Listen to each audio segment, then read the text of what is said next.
Hello friends, मैं आशीष मिश्रा और आप देख रहे हैं फ्लोरिड पॉइंट। दोस्तों, इस वीडियो में आप सभी का बहुत बहुत स्वागत है।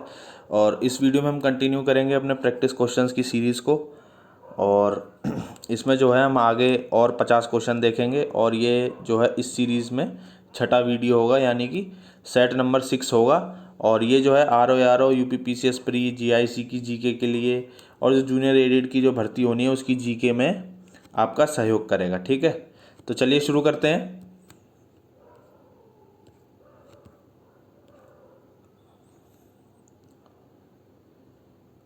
पहला क्वेश्चन आपको दिखाई दे रहा होगा, who among the following was not a member of board of 3 to administer the state of Punjab after its annexation. अब देखिए हुआ क्या था कि जब पंजाब को ब्रिटिश साम्राज्य में मिला लिया गया था, ये जो है डलहौजी द्वारा किया गया था। इनकी जो हड़प की नीति थी उसके द्वारा जो है पंजाब को ब्रिटिश साम्राज्य में मिलाया गया था 1849 में। ठीक है, अब जो पंजाब इन्होंने मिला लिया था इस पर शासन किस तरीके से करना है उसके लिए जो है एक कमेटी बनाई गई थी 3 सदस्य की। ठीक है, तो उसमें से पूछ रहा है कि उनमें से इन चारों में से कौन सा उसका मेंबर नहीं था। ठीक है, तो इसका करेक्ट आंसर होगा HM Elliot. Option number A सही होगा। हेनरी रॉलेंस जो थे वो इसके अध्यक्ष थे, जॉन लॉरेंस भी इसके सदस्य थे और ये रॉबर्ट मॉन्टगोमरी भी इसके सदस्य थे। ठीक है, तो ऑप्शन नंबर ए करेक्ट हो जाएगा। HM एलियट ये इसके मेंबर नहीं थे। ठीक है, चलिए अगले क्वेश्चन पे चलते हैं। Who among the following governor generals of Bengal was associated with third Anglo Mysore war.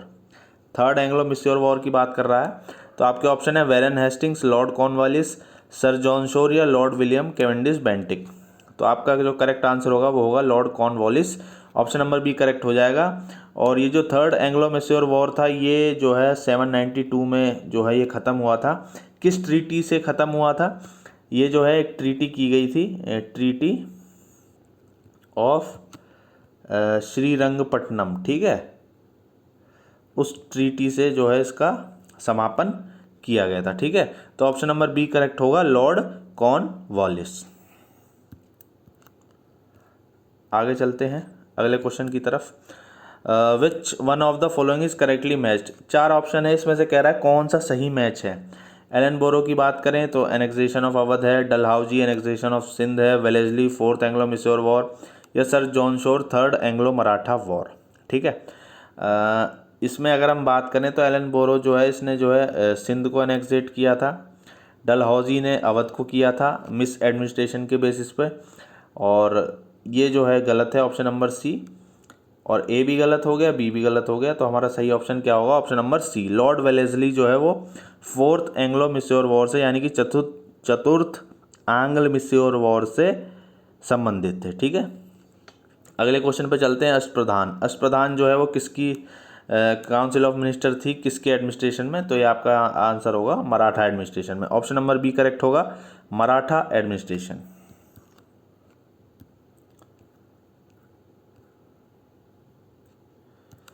अगला क्वेश्चन है, who among the following has launch the paper कौमी आवाज़।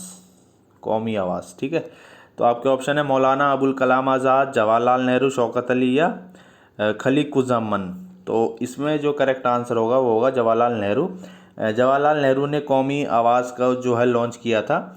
और ये जो है नेशनल हराल्ड जो था उसका एक संस्करण था ये। ठीक है, उसका एक जो है एडिशन था और ये उर्दू भाषा में था, ये आपको ध्यान रखना है, उर्दू भाषा में था। ठीक है, तो ऑप्शन नंबर बी करेक्ट होगा, जवाहरलाल नेहरू। चलते हैं अगले क्वेश्चन पे। 4 ऑप्शन है, पूछ रहा है कौन सा करेक्टली मैच्ड है।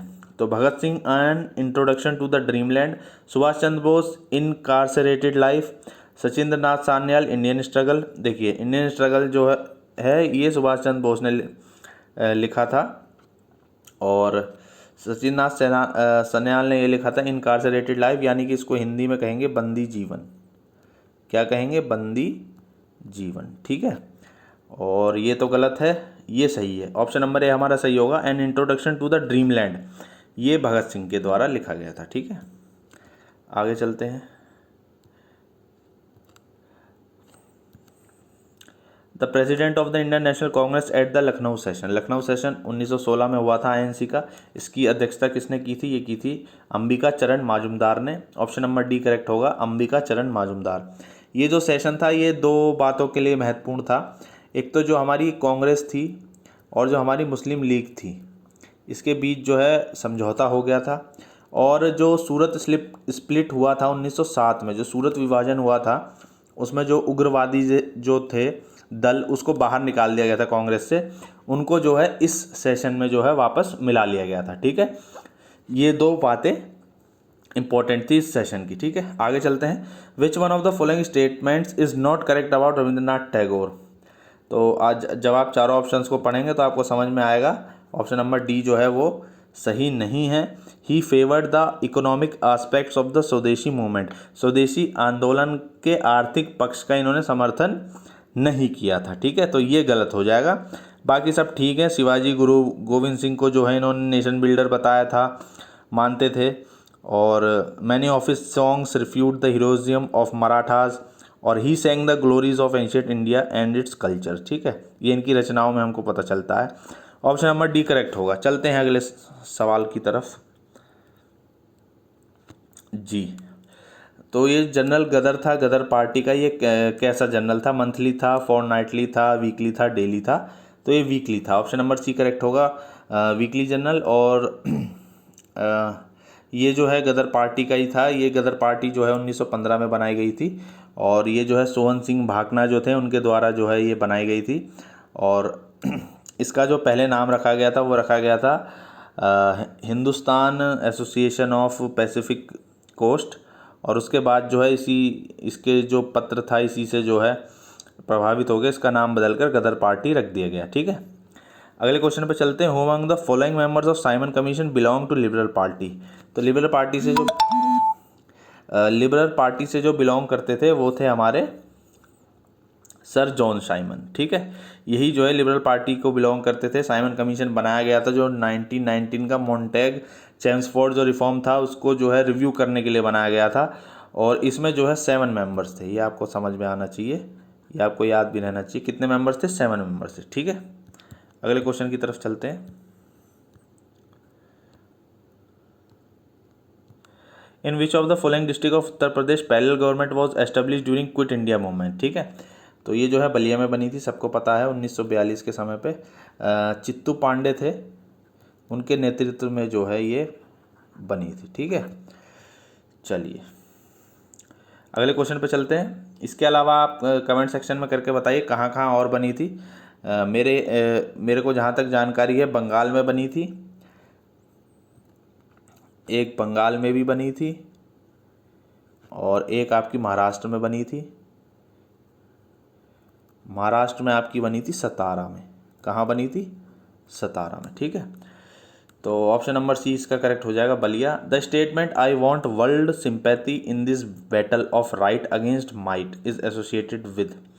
तो ये संबंधित है गांधी जी की जो दांडी मार्च की यात्रा थी, जो आपकी मेरे ख्याल से 12 मार्च 1900,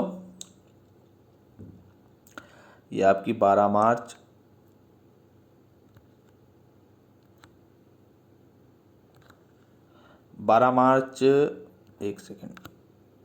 ये आपकी जो है 12 मार्च 1930 से जो है ये शुरू हुई थी। ठीक है, तो ऑप्शन नंबर बी करेक्ट हो जाएगा, गांधीज दांडी मार्च। आगे चलते हैं अगले क्वेश्चन की तरफ। राजस्थान हैज़ नियर मोनोपोली, मतलब एकाधिकार है राजस्थान का, किस में? कॉपर में, माइका में, जिंक में, या डोलोमाइट में? तो इसका ऑप्शन हो जाएगा जिंक, जिसको हिंदी में जस्ता भी कहते हैं। ठीक है, विच one of the following states of India has the highest urban density? आपके ऑप्शन है महाराष्ट्र, गोवा, तमिलनाडु, वेस्ट बंगाल। तो आपका करेक्ट आंसर होगा वेस्ट बंगाल। इसके बाद महाराष्ट्र आएगा। ठीक है जी, और उसके बाद आपका तमिलनाडु आ जाएगा, और उसके बाद आपका गोवा आ जाएगा। ठीक है, चलते हैं अगले सवाल की तरफ जी। क्रोनोलॉजिकल ऑर्डर कई बार आया हुआ क्वेश्चन है और बहुत इंपॉर्टेंट है। तो गांधी इरविन पैक्ट की अगर हम बात करें तो ये जो है पहले भी हम कर चुके हैं क्वेश्चन। 5 मार्च 1931 को हुआ था। भगत सिंह के एग्जीक्यूशन की अगर हम बात करें तो ये हुआ था आपका 23 मार्च 1931 में। ठीक है, कराची सेशन हुआ था 29 मार्च में। ठीक है, 1931 में। और सेकेंड राउंड टेबल कॉन्फ्रेंस की बात करें तो ये आपकी सितंबर से शुरू हुई थी और ये दिसंबर तक चली थी 1931 के। ठीक है, तो सबसे पहले आएगा गांधी इम्पैक्ट, फिर आएगा एग्जीक्यूशन ऑफ भगत सिंह, फिर कराची सेशन, फिर सेकेंड राउंड टेबल कॉन्फ्रेंस। तो ऑप्शन नंबर ए करेक्ट हो जाएगा, 1 2 3 4 सीधे सीधे। ठीक है, चल दिए अगले क्वेश्चन की तरफ चलते हैं। जी which one of the following statements is not correct about non cooperation movement. ठीक है, जो असहयोग आंदोलन था उसके विषय में कौन सी स्टेटमेंट गलत है, ये जरूर ध्यान दीजिएगा। नोट तो पीरियड जो था वो 1920 से 1922 तक था। इसमें जो है 1 साल में स्वराज को जो है हासिल करने की बात की गई थी, और इसमें जो है बहिष्कार की बातें भी करी गई थी, और मोहम्मद अली जिन्ना ने इसको सपोर्ट किया था। तो यही गलत है, इसको सपोर्ट नहीं किया था, इन्होंने इसका जो है विरोध किया था। ठीक है, इन्होंने इसका जो है वो विरोध किया था। इसके बाद अगला क्वेश्चन है, who among the following had presided over the all India trade union congress held at Nagpur in 1929। तो ये जो है इसकी अध्यक्षता करी थी जवाहरलाल नेहरू ने, और इसकी अगर हम बात करें, ये जो all India trade union Congress है, पहले अध्यक्ष जो थे वो इसके लाला लाजपत राय थे। लाला, ये जो है आपके लाला लाजपत राय। ठीक है, पहले अध्यक्ष ये थे, और इसकी जो स्थापना करी थी ट्रेड यूनियन कांग्रेस की, वो करी थी NM जोशी ने। ठीक है, NM जोशी ने की थी 1920 में बम्बई में। ठीक है, बम्बई में करी थी इन्होंने। ठीक है, जो जवाहरलाल नेहरू ने ये जो अध्यक्षता की थी, इसी समय जो है इस कांग्रेस के जो है वो 2 फाक हो गए थे, यानी कि इसका विभाजन हो गया था। ठीक है, आगे चलते हैं। Separate homeland for Muslims found for the first time a definite expression. मतलब कब जो है बात पहली बार की गई, पहली बार ख्याल आया, आप ऐसा कह सकते हैं कि मुस्लिम्स के लिए जो है एक अलग देश होना चाहिए। तो इसका करेक्ट आंसर हो जाएगा आपका जो है in the presidential speech of Iqbal at the Allahabad session of Muslim league. ठीक है, 1930 इन्होंने बात करी थी, और पाकिस्तान जो शब्द था इसको प्रोपाउंड किया था रहमत अली ने। ठीक है, जो एक स्टूडेंट थे कैम्ब्रिज यूनिवर्सिटी के। ठीक है, इन्होंने दिया था पाकिस्तान शब्द।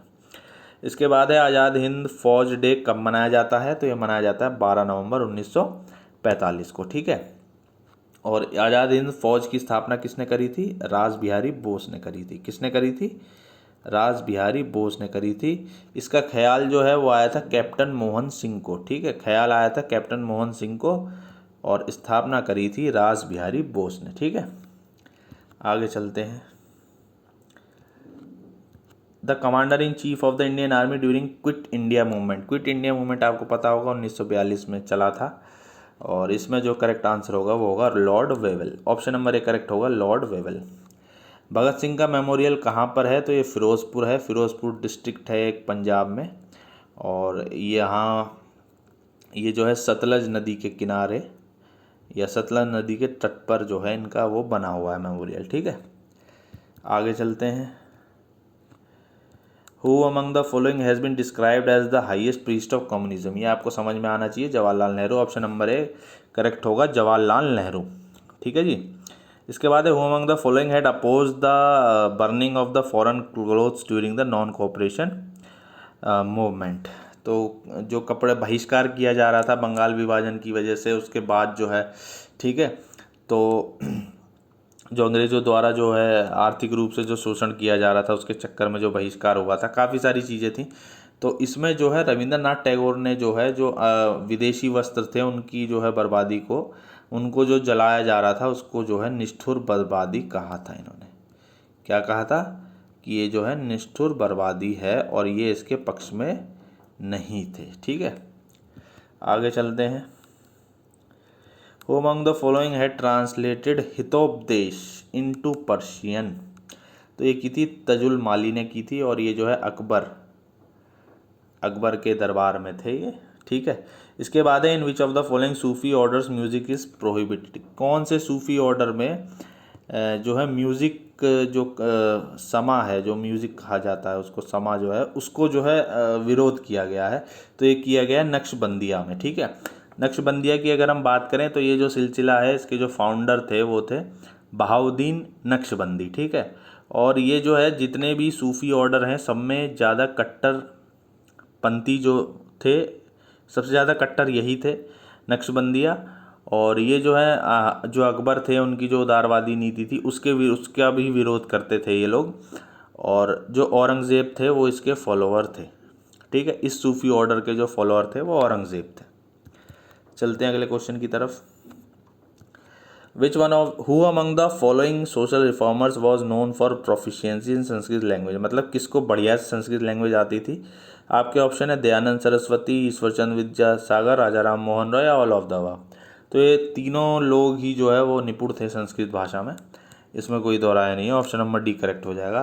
पैरट ऑफ इंडिया अपने को कौन कहता था, तो ये जो अमीर खुसरो थे इन्होंने अपनी रचनाएं में अपने को जो है कई बार तूती ए हिंद जो है अपने को कहा है। ठीक है, इनका जन्म जो है वो एटा ज़िला है यूपी में, वहाँ पर हुआ था। एटा ज़िले में पटियाली गांव है। ठीक है, पटियाली गांव है, वहाँ पर इनका जन्म हुआ था। चलते हैं अगले क्वेश्चन पे। बोरोबुदुर स्तूपा जो है ये कहाँ पर है, ये जावा द्वीप में है। और ये जो है बुद्धिज़्म से संबंधित है। ठीक है, और बुद्धिज़्म में भी जो इनकी महायान वाली जो शाखा थी उससे संबंधित है। ठीक है, आगे चलते हैं। क्रोनोलॉजिकल ऑर्डर बताना है। ठीक है, तो इसमें अगर हम बात करें ये तो 1920 की बात है, खिलाफत आंदोलन, तो ये तो सबसे बाद में हो जाएगा। रॉलेट सत्याग्रह हुआ था आपका मार्च 1919। ठीक है, और जलियांवाला बाग आपका जो है 13 अप्रैल को हुआ था, ये सभी को याद होगा, 1919। और इसके बाद हुआ था अमृतसर सेशन। ठीक है, और उसके बाद फिर ये 1920 ये सबसे लास्ट में आ जाएगा। तो ऑप्शन नंबर ए करेक्ट हो जाएगा इसका, 4231। ठीक है, आगे चलते हैं।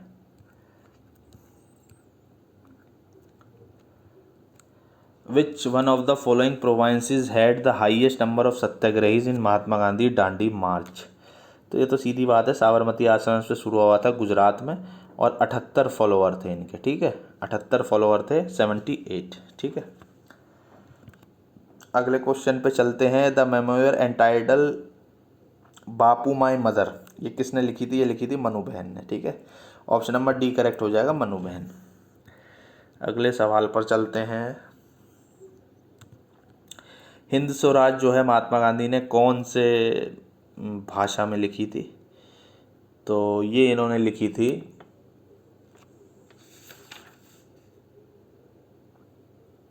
गुजराती भाषा में। ठीक है, ऑप्शन नंबर बी करेक्ट होगा, गुजराती भाषा में।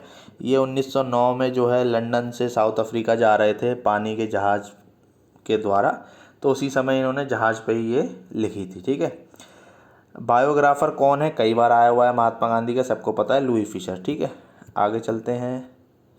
जी, पहला सेशन किसने, मतलब जवाहरलाल नेहरू का पहला सेशन कौन सा था, तो ये लाहौर सेशन ही था, 1929 वाला।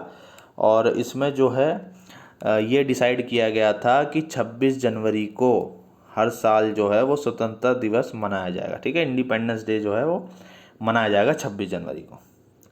इसके बाद अगला क्वेश्चन है, कौन सा करेक्ट नहीं है, तो मेसावी रेंज करेक्ट नहीं है, ये कोल फील्ड के लिए नहीं, ये आयरन ओर के लिए है। ठीक है, फेमस। आगे चलते हैं। सिटी ऑफ गोल्डन गेट, ये जो है सैन फ्रांसिस्को को कहा जाता है, ये यूएसए में जगह है एक। ठीक है, शुगर बाउल किसको कहा जाता है, क्यूबा को कहा जाता है, सबको पता है, सबसे ज़्यादा चीनी होती है, और हवाई जो है इसकी राजधानी है। क्यूबा की जो राजधानी है वो हवाई है। इसके बाद लैंडलॉक कंट्री कौन सी नहीं है, तो अजरबैजान नहीं है, ये एक साइड से जो है वो कैस्पियन सी से लगी हुई है। ठीक है, तो लैंडलॉक कैसे है, लैंडलॉक का मतलब चारों तरफ से जो है वो लैंड से ही घिरी हुई है। ठीक है, हाईएस्ट परसेंट किस कॉन्टिनेंट में जो है हाईएस्ट परसेंटेज है प्लेन्स का। ठीक है, टोटल एरिया के रिस्पेक्ट में अगर हम बात करें तो ये जो है आपका यूरोप में है 67%। ठीक है, 67% हैं प्लेन्स। ठीक है, आगे चलते हैं। जी, ये जो है आपकी लोकल विंड आ गई हैं यहाँ पर। तो सिरोको की पूछ रहा है कौन सा इसमें सही नहीं है। सिरोको है फ्रांस से रिलेटेड, बोरा इटली से, ब्लिज़र्ड कनाडा से। तो इसमें जो है आपके पहला ही सही नहीं है, क्योंकि ये जो सिरोको है ये लिबिया में जो है बहती है। बाकी ये दोनों सही हैं। सिरोको जो है वो हॉट विंड है, बाकी ये दोनों जो हैं वो कोल्ड विंड है। ठीक है, कोल्ड है, ये आपको ध्यान रखना है, आता है पेपर में कई बार आया हुआ है। इसके बाद है हाईएस्ट पर एकड़ yield of cotton among the following countries. तो ये जो है कॉटन का जो है चाइना में होता है, आपको पता होगा। चाइना के बाद यूएसए में होता है, उसके बाद पाकिस्तान में, और फिर इंडिया में। ठीक है, ये आपको ध्यान रखना है। आगे चलते हैं। Which one of the following countries produces sugar from sugar beet only. ठीक है, तो ये यूक्रेन करता है। यहाँ पे जो है लगभग जो सारी चीनी जो है वो बनाई जाती है, जो चुकंदर हम कहते हैं, चुकंदर जो भी कहते हैं, शुगर बीट इंग्लिश में कहते हैं उसको। ठीक है, तो यूक्रेन हो जाएगा। इसके बाद कॉर्न की कह रहा है कि सेकंड रैंक। अब फर्स्ट रैंक पूछा होता तो बात अलग थी, सेकंड रैंक की बात कर रहा है। तो सेकंड रैंक जो है वो चाइना की है, आपको ध्यान रखना है। फर्स्ट रैंक यूएसए की है और थर्ड रैंक ब्राज़ील की है। ठीक है, और जो खेती इसकी शुरू हुई थी कॉर्न की, मक्का की, वो शुरू हुई थी भारत से। ठीक है, भारत से शुरू हुई थी। आगे चलते हैं। इसमें कोल फील्ड्स है और उनकी लोकेशन है, वर्ल्ड ज्योग्राफी का ये सवाल है। तो इसमें जो है कस्बाज यूनाइटेड किंगडम दिया है, red basin Bristol New South Wales ये आपको दिया हुआ है।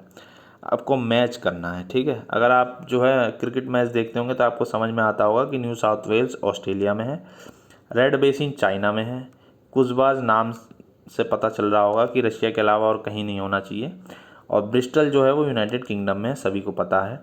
तो सी का पहला, ए की हम बात कर लेते हैं, ए का दूसरा, तो ऑप्शन नंबर बी करेक्ट हो जाएगा, 2413। ठीक है, इसके बाद है इंडिया का कौन सा स्टेट जो है वो सिल्क टेक्सटाइल का सबसे बड़ा प्रोड्यूसर है। तो कर्नाटका, सबको पता है, आया हुआ क्वेश्चन है। आगे चलते हैं। ओशनिक नेशनल पार्क इंडिया में कहाँ है? तो ये कच्छ में है। कच्छ कहाँ है? गुजरात में। ठीक है, गुजरात में। इसके बाद विच of the following pairs is not correct. तो इसमें आपका ये करेक्ट नहीं है। स्कॉटलैंड इंडस्ट्रियल रीजन स्वीडन में नहीं है। स्वीडन में क्यों होगा? स्कॉटलैंड में ही होगा ना, स्कॉटलैंड में है ये। ठीक है, इसके बाद अगला क्वेश्चन जी अब जो है मंदाकिनी रिवर पे अलोंग कौन सी जो है ये नहीं लोकेटेड है, ये आप मेरे को बताइए कमेंट सेक्शन में। ठीक है जी।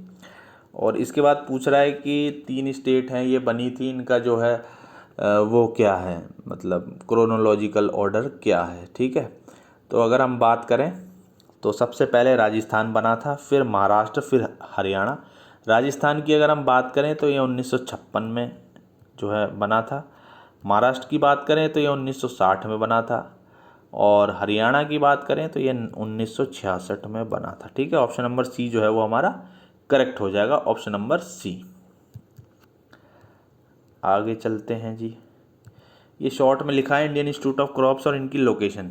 देखिए, वी फॉर वेजिटेबल है, वी फॉर वेजिटेबल है, पी फॉर पल्सिस है, एच फॉर शुगर केन है, और एच फॉर हॉर्टिकल्चर है। ठीक है, एच फॉर हॉर्टिकल्चर है।